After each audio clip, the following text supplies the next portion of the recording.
हम हमेशा से अमन पसंद मुल्क रहे हैं। हमारे सैनिकों का दमखम ऐसा कि जिस किसी ने हमारी ओर आंख उठाई उसकी आंखें निकाल ली। जी हां, एक अच्छी खबर, अमेरिका के साथ साथ रूस भी चीन की इस लड़ाई में भारत के साथ खड़ा होता दिख रहा है।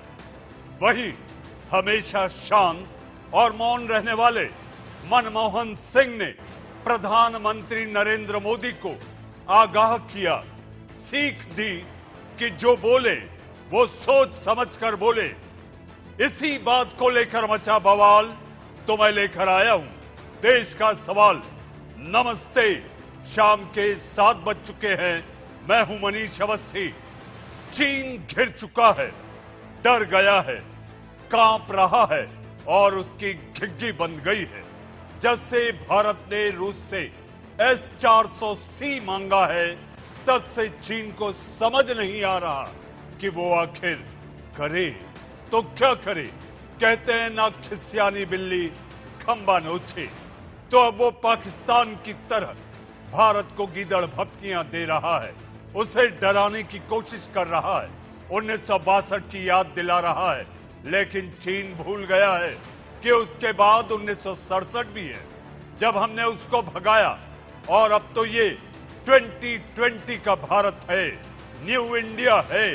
जो जवाब देगा तो चीन की चूल्हे हिल जाएंगी। तो भारत को मिला रूस अमेरिका का साथ, भारत के पास आने वाला है ब्रह्मास्त्र। तो क्या होगा चीन की गीदड़ भपकियों का, और कैसे चीन दुनिया में अलग थलग पड़ गया है, इस पर करेंगे बड़ी बहस। लेकिन उससे पहले आप देखिए हमारी ये report.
Hong Kong, Vietnam, Australia, Britain, इन सभी देशों का एक एक कर भारत को साथ मिलता जा रहा है। वहीं भारत को घेरने के लिए चीन के पास नेपाल, बांग्लादेश और पाकिस्तान का सहारा है। तो कुल मिलाकर चीन अपनी ही चाल में घिर चुका है और अब तो भारतीय सैनिकों को गोली चलाने की छूट भी मिल गई है। तो समझ जाओ ड्रैगन, नहीं तो भारत करेगा चढ़ाई, नहीं लड़ पाओगे कोई लड़ाई। Bureau report, India news. तो आपने हमारी रिपोर्ट में देखा, जी हां, अमेरिका और रूस का साथ भारत के साथ अगर है तो आखिर चीन की कैसे गलेगी दाल। क्या अपनी ही चालों में घिरता जा रहा है चीन? क्या रूस के हथियारों की डील चीन को भारी पड़ने वाली है? क्या मोदी सरकार की कूटनीति और विदेश नीति चीन पर भारी पड़ रही है? क्या साउथ चाइना सी में अमेरिका की मौजूदगी से डरा हुआ है चीन? क्या चीन की दूसरे देशों की जमीन कब्जा करने की साजिश बेनकाब हो चुकी है। क्या चीन कहीं भूमाफिया तो नहीं? जी हां, इसी बात को लेकर मचा है बवाल और मेरे साथ कई मेहमान जुड़े हैं जिसमें रक्षा विशेषज्ञ हैं। रक्षा विशेषज्ञ के अलावा मेरे साथ सियासत के भी वो मेहमान होंगे जो कि लड़ाई में, भीतरी लड़ाई में ज्यादा ध्यान दे रहे हैं, जबकि लड़ाई सरहद पर होना लगभग जो तैयारी है वो रक्षा विशेषज्ञ बताएंगे कि तैयारियां क्या कहती हैं। मेरे साथ आपके टीवी स्क्रीन पर मेजर जनरल जेकेएस परिहार। जी हां, आपने भारत मां की सेवा की है, आप उस इलाके को बखूबी जानते हैं। मेरे साथ retired wing commander Praful Bakshi साहब। जी हां, आप खुद एक फाइटर पायलट रहे हैं और इस समय एयर डिफेंस सिस्टम जिस तरह से तैनात कर दिया गया है लद्दाख और लेह में, यह बहुत कुछ कहता है। मेरे साथ अभिषेक दत्त। जी हां अभिषेक जी, आज आपके पार्टी और भारत के पूर्व प्रधानमंत्री मनमोहन सिंह जी ने जो पत्र लिखा है उससे बवाल मचा हुआ है। आप सबसे होगी बात, बीजेपी के भी प्रवक्ता जुड़ेंगे, कुछ और मेहमान जुड़ेंगे, लेह से मेरे सहयोगी आशीष सिंह भी जुड़ेंगे, लेकिन सबसे पहले मेजर जनरल जेकेएस परिहार साहब, कुर्बानी की कसौटी। जी हां, कुर्बानी की कसौटी चीन को महंगी पड़ेगी।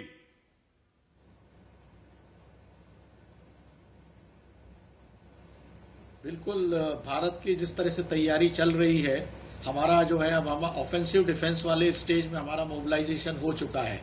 आर्मी जितनी, जहां पर डिफेंस में हमको एक सामने वाले से 1/6 में काम चल जाता है, पर अब हम बराबर की उस पर आ चुके हैं और नेक टू नेक बिल्कुल आमने सामने भारतीय फौजें लगी हुई हैं और उसमें सिपाहियों की संख्या भी बढ़ गई है, टैंक्स भी बढ़ गए, तोपें हो गई हैं, एयर सर्विलेंस अच्छा हो रहा है। तो ये एक तरह से एक तैयारी है कि भारत की सेनाएं जो है वो किसी भी समस्या का मुकाबला करने के लिए सक्षम है और बिल्कुल तैयार है। अब सवाल ये उठता है कि इसमें सरकार की जो कूटनीति के आधार पे वो क्या डिसीजन लेंगे और सेना को आगे कितनी छूट देंगे। अभी छूट ये है कि लोकल लेवल पे अगर आमने सामने कोई छूट-फूट घटना होती है तो उसमें वो हथियार उठा सकते हैं, पर ऑल आउट एफर्ट्स के बारे में अभी ये क्लियर नहीं हुआ है। तो उम्मीद करते हैं कि इसमें भी सरकार जल्दी ही कुछ डिसीजन लेगी और तभी इस समस्या का, जैसे मैं कल भी बोला और बार बार बोल रहा हूं कि इसके दो ही हल होते हैं, या तो हम इसको फुल उसमें ब्लूम में, गलवान और पेंगांगसो में अटैक करके उनको क्रश करें, या फिर डिप्लोमेटिक लेवल पे से प्राइम मिनिस्टर और शिपिंग के बीच में ही इसके फैसले हो सकते हैं। पर तैयारी आर्मी को इतनी जरूर छूट मिली कि उन्होंने अपना पूरा डिप्लॉयमेंट साहब, आपने एक बहुत महत्वपूर्ण बिंदु पर आपने ध्यान दिया और जोर भी दिया। जल साहब, जब बात हो रही है कि सेना को खुली छूट है, आपने कहा कि बहुत छिटपुट छूट है। हालांकि हमारे प्रयास सैन्य स्तर पर भी, आज लेफ्टिनेंट जनरल के नेतृत्व में एक बैठक लगातार चल रही है, मीटिंग चल रही है, कूटनीतिक तौर पर प्रयास जारी है। ऐसी स्थिति में दोनों साथ साथ, आपको लगता है कि भारत की जो तैयारी है, जो ऑफेंसिव सीमा पर यानी कि नियंत्रण रेखा के पास, वास्तविक नियंत्रण रेखा के पास जो भारत का बिल्डअप चल रहा है, ये क्या कहता है जल साहब?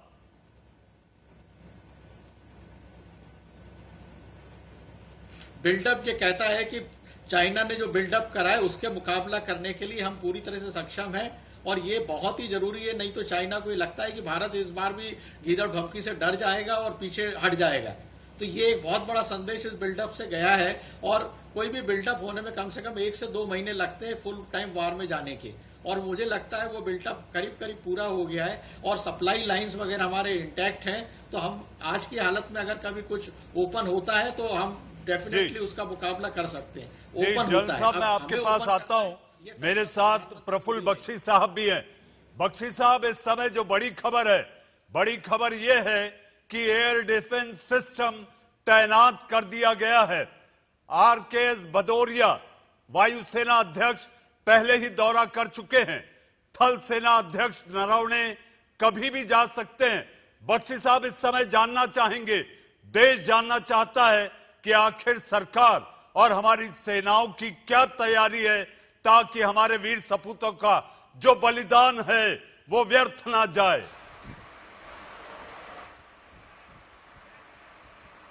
देखिए, आपने बिल्कुल ठीक कहा।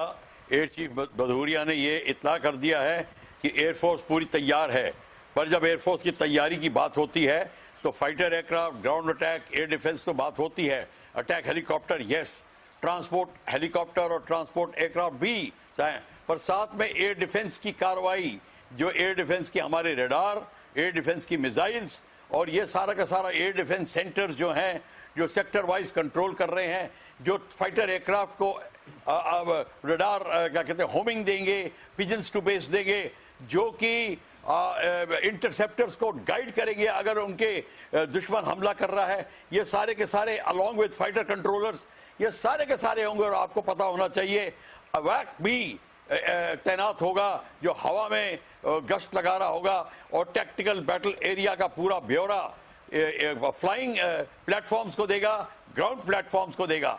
तो ये जो सारा का सारा एयर डिफेंस नेटवर्क सिस्टम है हमारा, ये बिल्कुल तैनात है। और उसमें साथ ही हमारे पास में ड्रोन्स की भी जो इंक्लूजन हुई है वो उनसे भी इंफॉर्मेशन मिलेगी। जितनी जल्दी इंफॉर्मेशन मिलेगी फौज को और फाइटर एयरक्राफ्ट को उतनी मुस्तैदी से काम होगा और एयर डिफेंस सिस्टम जितनी जल्दी आने वाले दुश्मन को पकड़ेगा और उसको मिसाइल से नेस्तनाबूद करेगा तब सफलता होगी। तो एयर डिफेंस सिस्टम चारों तरफ होगा। और जहां तक कि अगर आर्मी का भी एयर डिफेंस सिस्टम है, दोनों में टोटल तालमेल रहेगा, तो ये एक किस्म से एक सिनर्जिक ऑपरेशन होगा और एयर डिफेंस सिस्टम पूरे आसमान को सैनिटाइज करके रखेगा ताकि हमारा जाने वाले फाइटर सेफ रहें और वहां से अटैक करके जब आ रहे हों तो भी एयर डिफेंस उनको सेफ रखेगा। जी बख्शी साहब, मैं आपके पास आऊंगा। मेरे साथ अभिषेक दत्त जी कांग्रेस से हैं और मेरे साथ बीजेपी के राष्ट्रीय प्रवक्ता आरपी सिंह भी जुड़ चुके हैं। आरपी सिंह जी, आपका स्वागत है। अभिषेक जी, मैं एक बात जानना चाहता हूं, एक समझना चाहता हूं। देखिए, मुद्दा संवेदनशील है, संजीदा मुद्दा है। मैं यहां पर आप लोगों को निमंत्रण इसलिए नहीं दिया हूं कि आप आपस में एक दूसरे को नीचा दिखाएं, लेकिन चर्चा और बहस सार्थक हो इसके लिए मैं आपसे सहयोग की उम्मीद करता हूं। अभिषेक जी, एक चीज जानना चाहते हैं, जिस समय भारत चीन के तनाव में सरकार ताबड़तोड़ हमला करने की कोशिश या सरकार उसको जवाब देने का प्रयास कर रही है, कांग्रेस लगातार ताबड़तोड़ हमले कर रही है। भारत चीन के इस तनाव के बीच कांग्रेस ऐसा कोई मौका नहीं छोड़ रही और आज बड़े दिनों बाद पूर्व प्रधानमंत्री डॉक्टर मनमोहन सिंह ने एक पत्र लिख दिया। पत्र में बोलने की सावधानी, आगाह किया, तमाम बातें और तमाम सवाल। आपको लगता है ये उपयुक्त समय है जब सवाल सरकार से किए जाए, जब हमको साथ मिलकर लड़ना है? देखिए, जो मनमोहन सिंह जी 10 साल इस देश के प्रधानमंत्री रहे हैं, उनका अपना एक एक्सपीरियंस है और उन्होंने क्या बोला मोदी जी से, उन्होंने एक लाइन बड़ी स्पष्ट लिखी कि आज इस घड़ी में देश एक साथ खड़ा है और हम आपके साथ हैं। और उन्होंने अपने एक्सपीरियंस को उनके साथ शेयर करा।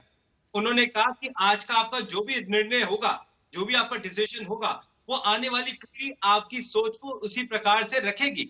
और जिस तरीके से आपने कहा कि हमारे 20 सैनिकों को जो जिस तरीके से उनको मारा गया, उनका बलिदान व्यर्थ ना जाए, यही तो उन्होंने कहा जो आपने कहा।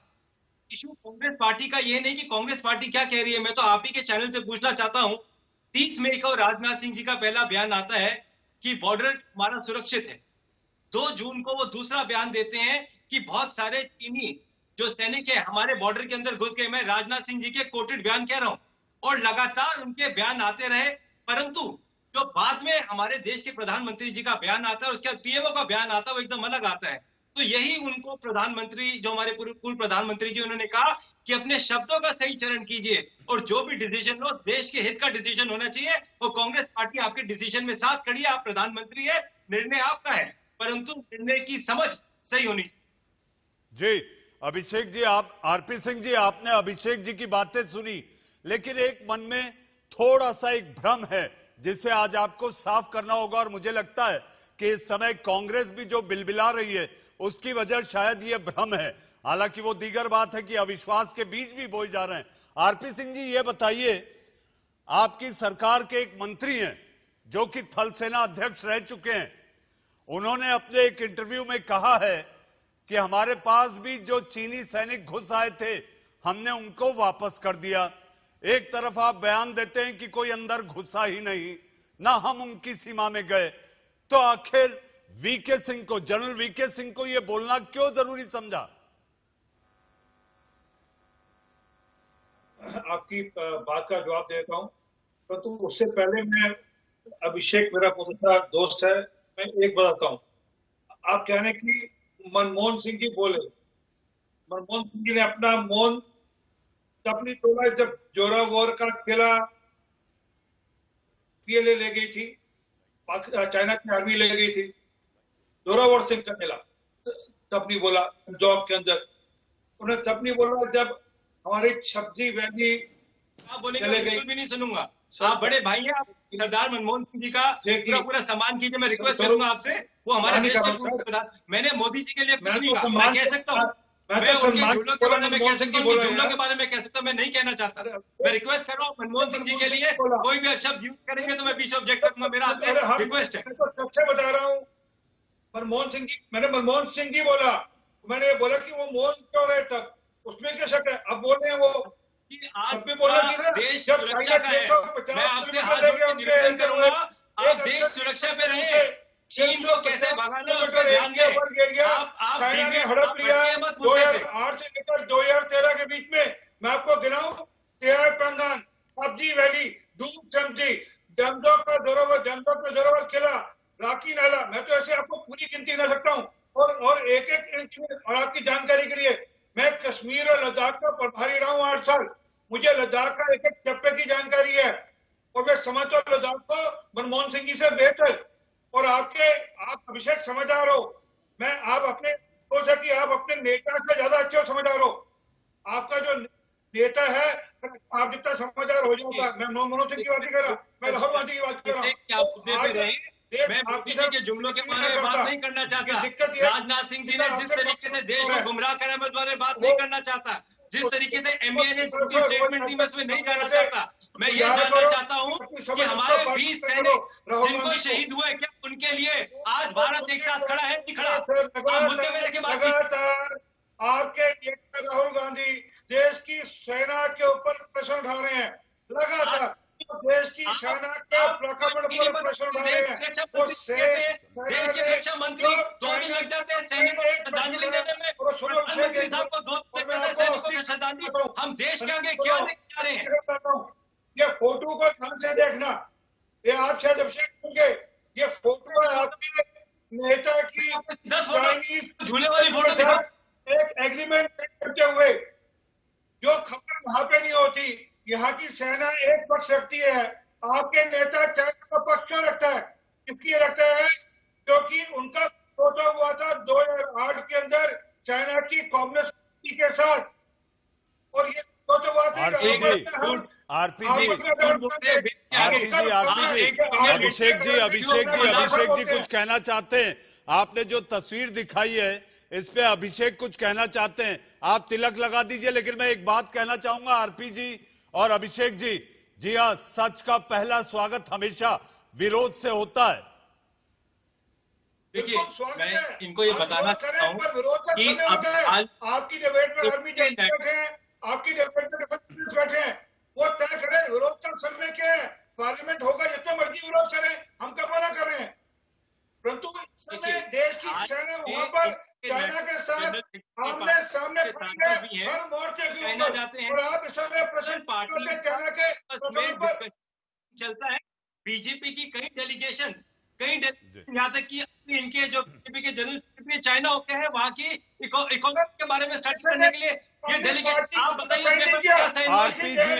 आरपी जी अभिषेक जी, इस वक्त आ रही है एक बड़ी खबर, और बड़ी खबर ऐसी कि जिसे देख आपको अपने जवानों पर फक्र होगा कि आखिर सीमा पर तैनात हमारे वो जवान किस मुस्तैदी से अपने दुश्मनों के दांत खट्टे करते हैं।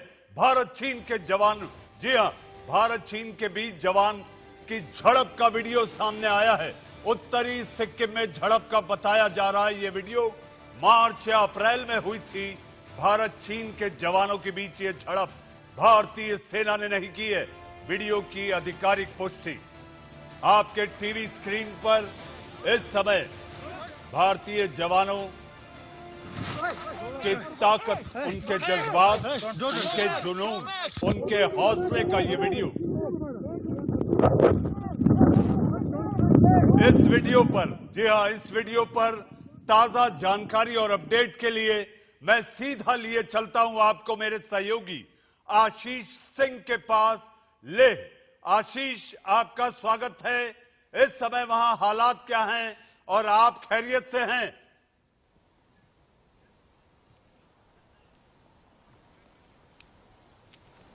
जी बिल्कुल मनीष जी, शुक्रिया।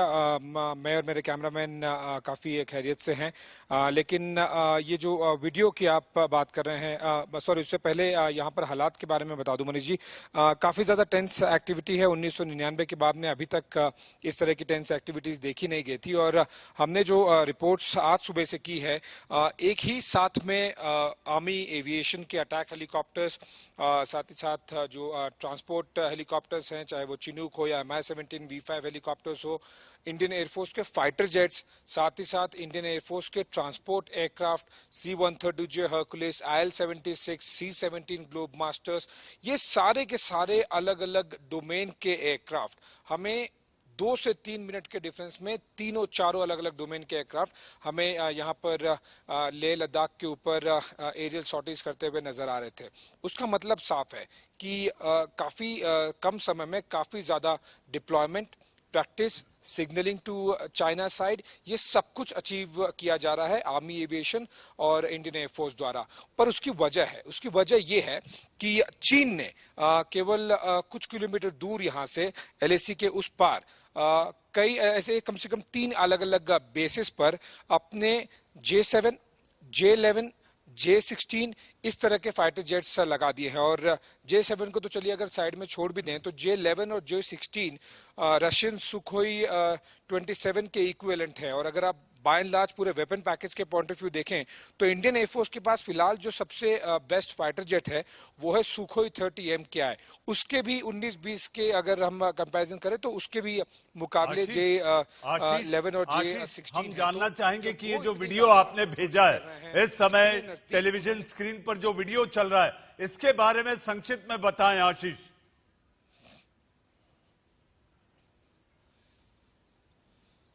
जी बिल्कुल, अभी ये वीडियो के बारे में बता दें दर्शकों को कि हमें ये कॉन्फर्मेशन मिल चुकी है आर्मी हेडक्वार्टर से कि ये वीडियो है उत्तरी सिक्किम का, और ये मार्च एंड या फिर अप्रैल के पहले हफ्ते का वीडियो है, जिसमें झड़प हो रही है चीनी सैनिकों के बीच में और इंडियन आर्मी के बीच में।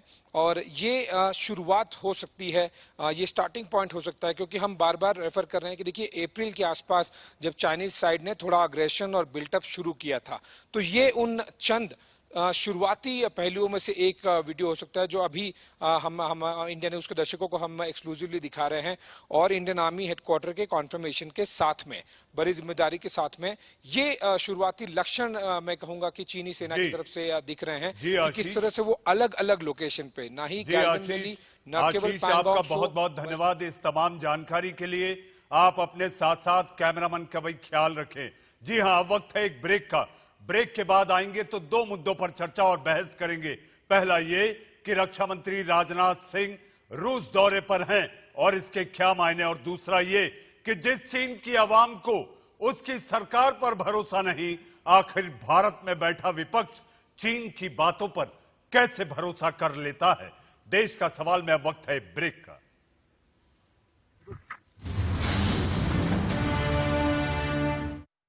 क्विज लेकर आ रहे हैं। इस क्विज में आपसे रोज इंडिया न्यूज के शाम 7 बजे, रात 8 बजे और रात 9 बजे के बुलेटिन में कुछ सवाल पूछे जाएंगे।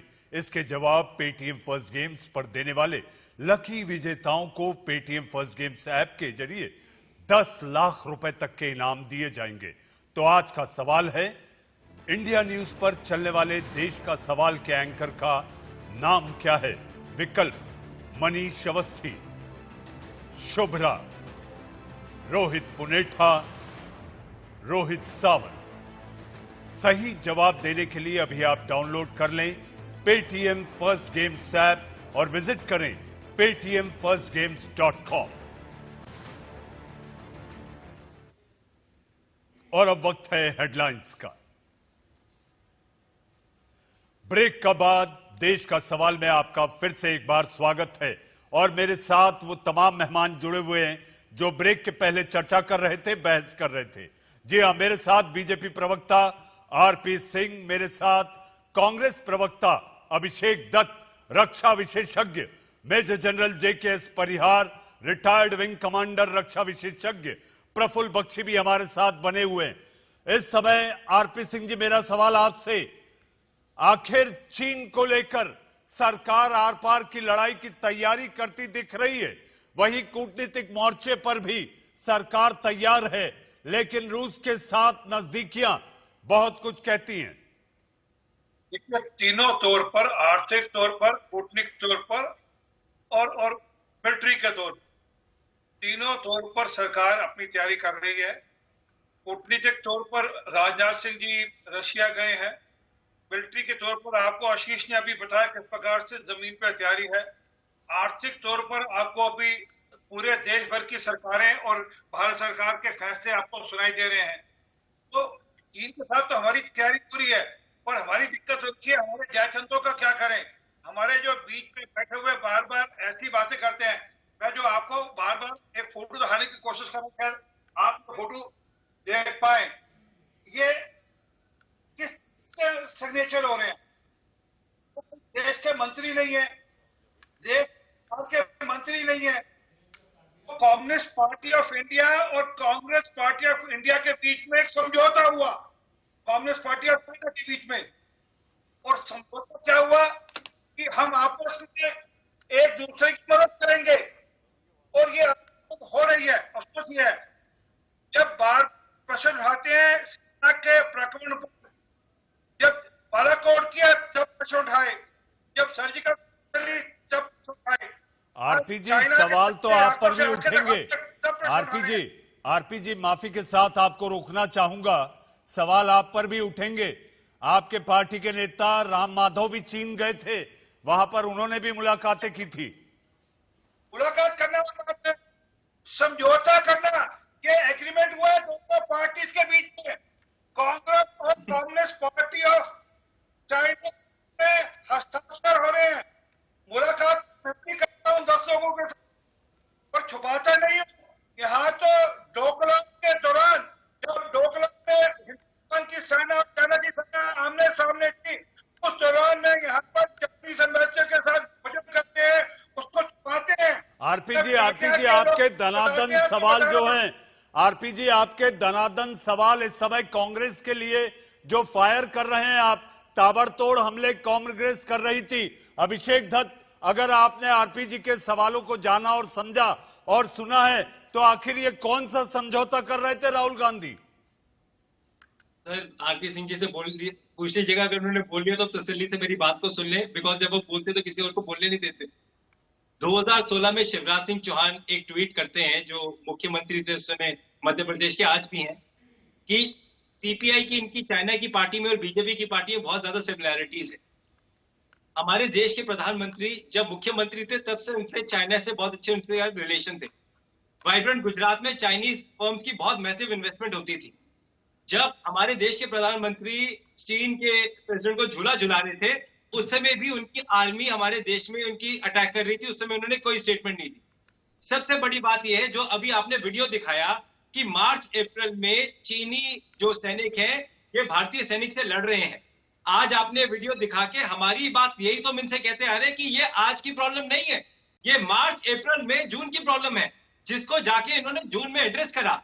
अगर ये समय पर अगर ये डिसीजन लेते तो 20 हमारे सैनिक उस रात मरते नहीं। और दुख की बात यह है, 15 तारीख की रात को जब उनको मारा गया बुरी तरीके से, तो 2 दिन लगे प्रधानमंत्री जी को और रक्षा मंत्री जी को उनको श्रद्धांजलि देने में। आरपी जी, अभिषेक दत्त के मुताबिक अभिषेक दत्त के मुताबिक सरकार सुस्त थी। सर एक सेकंड, 17 तारीख को सुबह 8:55 पे राहुल गांधी जी ट्वीट करते हैं कि देश के प्रधानमंत्री चुप क्यों हैं।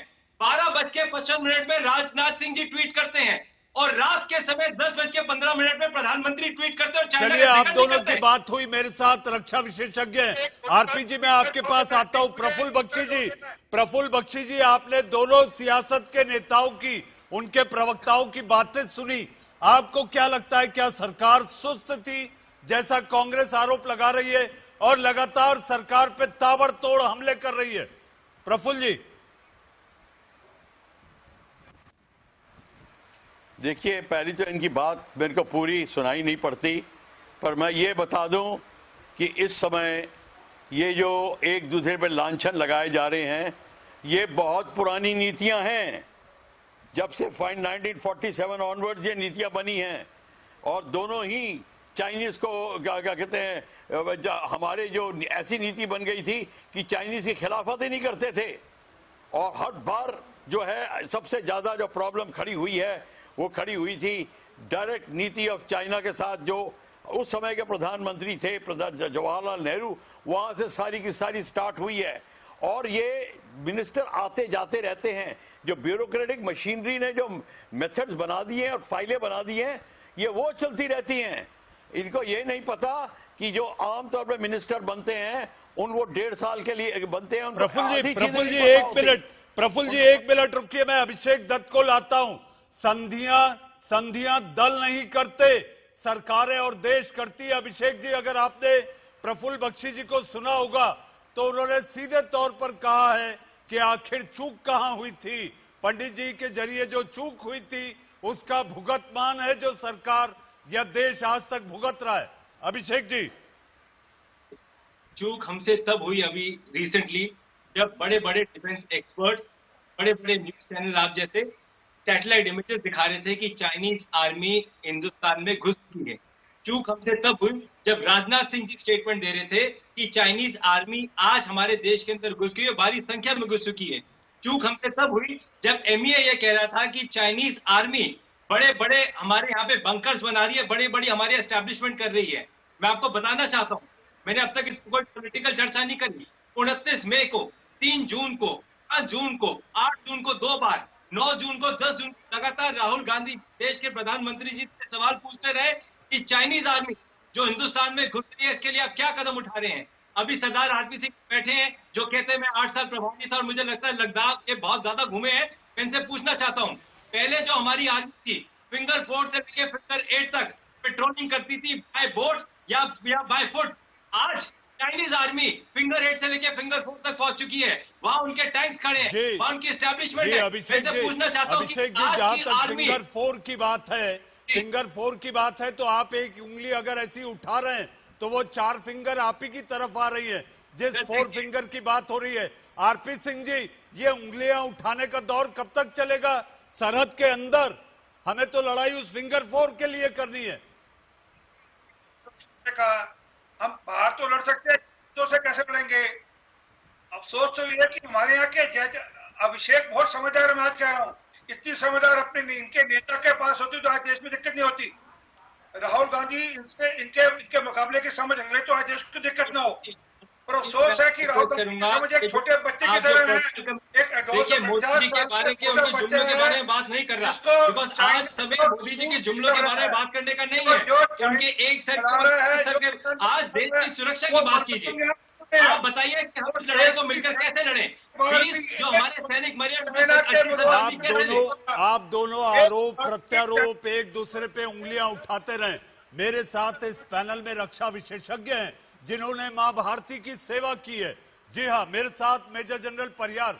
जनरल साहब, आपने दोनों सियासत के प्रवक्ताओं की बातें सुनी, आपको क्या लगता है ये एक उंगली के चक्कर में ये देख नहीं रहे कि ये 4 उंगली उन पर भी उठ रही है?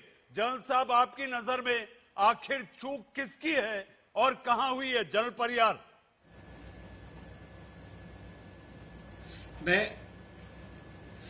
देखिए, मैं चूक का जो है 62 से लेके और 2020 तक की बातों को दोहराना नहीं चाहता हूं। चूक उस वक्त भी हुई थी, चूक इस वक्त भी हुई है, ये बात बिल्कुल साफ है। इसमें कोई दो राय नहीं है कि हमसे हमारे सर्विलेंस में और पॉलिटिकल डिसीजन लेने में चूक हुई है। भारत सरकार की जो पॉलिसी है और प्रधानमंत्री नरेंद्र मोदी जी और एस शिवशंकर जी की पॉलिसी है, वो पॉलिसी बिल्कुल, और उसमें मैं क्या सोचता हूं कि हमारी मिलिट्री लीडरशिप भी वो मिलिट्री ऑप्शन को लास्ट में रखती है। माननीय प्रधानमंत्री जी ने चाइना के खिलाफ पिछले 2 साल में कभी कोई शब्द नहीं बोले हैं, ना बोलेंगे, क्योंकि वो उनकी पॉलिसी में है। चाहे वो हांगकांग का बात हो, चाहे ताइवान का हो, चाहे इधर रहा हो, वो उसमें नहीं करेंगे, क्योंकि ये पॉलिसी इस पे है कि ये डिप्लोमेटिक लेवल और इकोनॉमिक लेवल पे रिलेशंस मेंटेन किए जाएं और बॉर्डर पे स्टेटस को रखा जाए। अनफॉर्चुनेटली चाइना ने इस बार बॉर्डर के स्टेटस को चेंज कर दिया है, और ये जो चेंज है अब ये इसको रिवर्ट कर पाएंगे कि नहीं, ये समय बताएगा, इतिहास बनेगा 20 साल बाद तो कि किसने आखिर भूल इलाज करी क्या थी। होना नहीं चाहिए? करी। जनरल परियार आखिर क्या इलाज होना चाहिए? एक तरफ जिस तरह से हमारी रक्षा एक ही मंत्री प्रायोरिटी है कि हम जो है अप्रैल 2020 के पहले की सिचुएशन पे जितना जल्दी पहुंचे, उसके लिए सरकार को हर कदम उठाने चाहिए। जी, जनरल परियार, जब रक्षा मंत्री रूस पहुंचकर S-400 की बात करेंगे, आप देखें कि जिस तरह से रक्षा साझेदारी में आज भी हमारे पास 70% रूस का योगदान है, तो क्या आपको लगता है कि असलाह की दृष्टि से, आर्सेनल की दृष्टि से अभी भी हम रूस पर डिपेंडेंट हैं?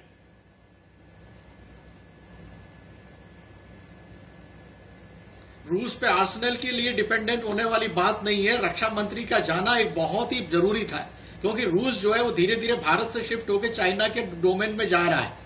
रक्षा मंत्री की विजिट से और जो एयरफोर्स ने जो प्रपोजल्स दिए कि मिग और सुखाई लेने से, इससे रशिया जो है भारत की तरफ झुकेगा और वो बिल्कुल जो आउट ऑफ वे जा रहा था वो नहीं होगा।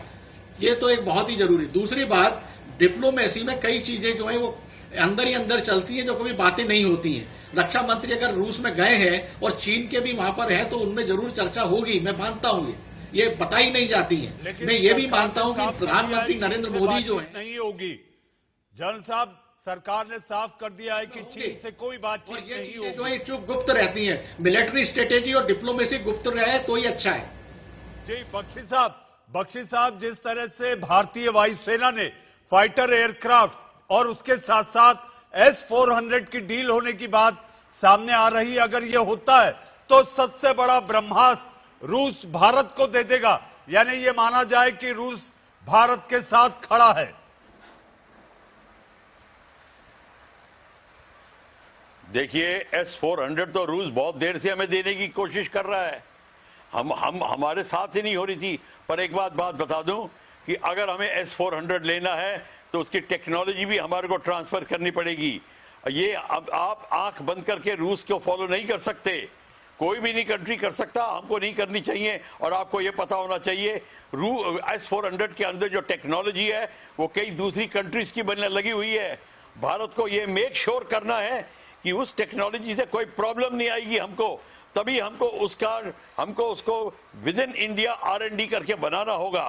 S-400 में चाइनीज टेक्नोलॉजी लगी हुई है, ये भी आपको पता होना चाहिए। तो आपको ये सारी की सारी चीजें हमें इंडिया में ही बनानी पड़ेंगी, तब नहीं तो कभी हमको इसकी प्रॉब्लम फिर खड़ी हो सकती है अगर किसी ने ऑब्जेक्शन उठा लिया। बख्शी साहब, मेरे पास तो समय कम है और मेरे साथ 2 और मेहमान हैं जिन्हें मैं आखिरी कमेंट के लिए निमंत्रण दे रहा हूं। आरपी सिंह जी, आखिर पक्का इलाज क्या है चीन का? देखिए, बड़ा स्पष्ट है। तौर पर भारत ने आज चाइना को घेरना शुरू किया है। आर्थिक तौर पर हमारी प्रादेशिक सरकारें भी और भारत सरकार ने चाबी कसनी शुरू कर दी है। मिलिट्री के तौर पर आर्मी को खुली छूट दे दी है। चाइना को किया है कि 2013 वाला एग्रीमेंट अब निरस्त है। जी, आखिर ये कितनी छूट है? आरपी जी कितनी छूट दी गई है, ये आने वाले समय में पता चलेगा। अभिषेक जी, आखिरी सवाल कि आखिर आप अंदर की लड़ाई को कब खत्म करेंगे और एकजुट, ताकि विश्व को संदेश जाए कि भारत का राजनीतिक नेतृत्व वो राष्ट्रीय विचार के साथ चलता है और ये सब एकजुट है। आखिर पक्का इलाज आपकी नजर में क्या है? मेरा तो इनको यही सलाह रहेगी, जो आज देश के पूर्व प्रधानमंत्री जी सरदार मनमोहन सिंह जी ने जो चिट्ठी लिखी है मोदी जी को, उस चिट्ठी की वो एक एक लाइन को पढ़े, उसके मतलब को समझे और उस चिट्ठी को देखे कि उन्होंने स्पष्ट रूप से कहा है। मैं फिर से दोहराना चाहता हूं कि देश में एकता सबसे ज्यादा जरूरी है, परंतु जो भी वो डिसीजन मोदी जी ले, ऐसा ना हो कि 19 तारीख को वो कुछ बोले और पीएमओ उसके बाद कुछ और बोले।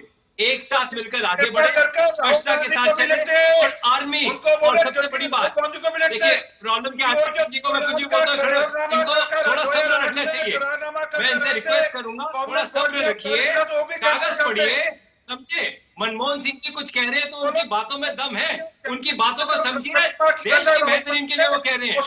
अगर आपकी अभी भी पहले आप चिल्ला लीजिए, जब चिल्लाना बंद करेंगे फिर मैं बोलूंगा। आरपी सिंह जी, प्रफुल्ल बख्शी साहब, मेजर जनरल परिहार और अभिषेक दत्त जी, जी हाँ, आप लोग देश का सवाल में जुड़े, अपनी अपनी बातें रखी, जी हाँ, लेकिन राष्ट्र नीति सर्वोपरि है, राजनीति तो बाद में कर लेंगे।